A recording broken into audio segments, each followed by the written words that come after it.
Hello and welcome back to Children's Reading Cove. This is Chapter 8 of Heidi Heckelbeck Lends a Helping Hand. Roll up your sleeves. Neighbors and friends from all over Brewster arrived at Trace Park on Saturday morning. They had shovels, clippers, rakes, and lots of other gardening tools and supplies. Bruce's dad even brought his tractor and began to mow the meadow. Heidi's mother and Aunt Trudy started clipping overgrown bushes with hedge trimmers. Then Heidi's dad dragged the branches into a pile for composting. Henry picked up stray trash with his shiny robotic claw.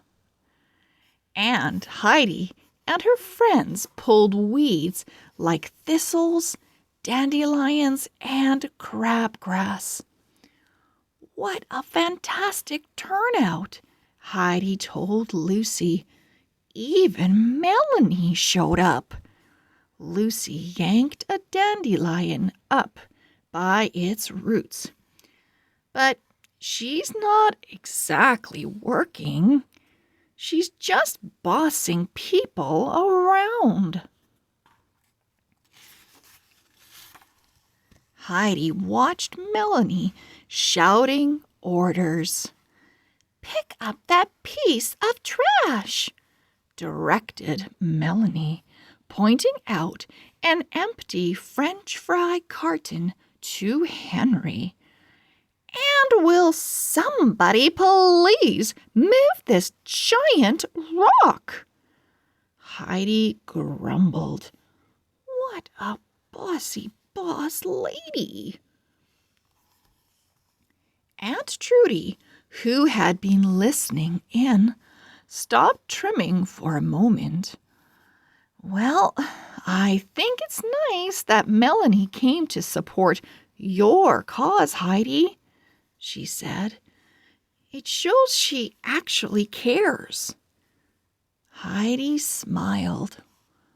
"Wow," she thought, "Melanie is actually supporting my project.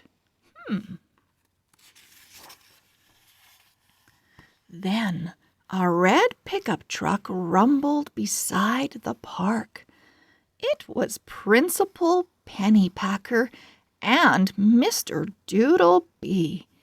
They unloaded lots of wood and power tools. Then they set up 2 sawhorses and unfolded some building plans. "Are they going to make new park benches?" Heidi exclaimed. Lucy stood up to see. "And new picnic tables?" she cried.